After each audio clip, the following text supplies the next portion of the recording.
వచనము. స్టీవెన్ మత్తయి సువార్త 3:4 ఈ యోహాను ఒంటి రోమము గల వస్త్రమును మొల చుట్టూ దట్టియు ధరించుకునేవాడు. అతనికి ఆహారము. చదువు. ఆ సమయమున యెరూషలేము వారును వారందరూ యోర్దాను నది ప్రాంతముల వారందరూ అతని యొద్దకు వచ్చి తమ పాపములను ఒప్పుకొనుచు యోర్దాను నదిలో అతని చేత బాప్తిస్మం చూడు, అక్కడ వచ్చిన వాళ్ళందరూ బాప్తిస్మం పొందుకునే వాళ్ళందరూ వాళ్ళ పాపను ఒప్పుకున్నారంట.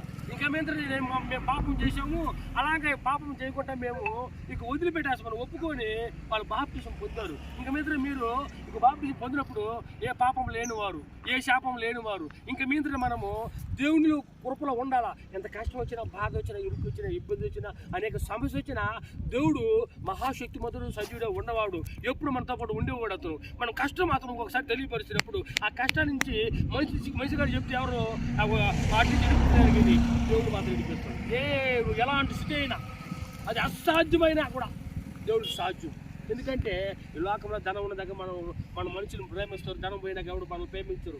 ఎందుకంటే నిజమైన ప్రేమకు స్నేహితుడు ఉంటాడు మనకాడ. ఆ నిజమైన స్నేహితుడు అంటే మన ప్రభువైన యేసు ప్రభుల వారు. హల్లెలూయా. ఇటు మాటలు దేవుడు ఆశీర్వదించును గాక. ఆమేన్.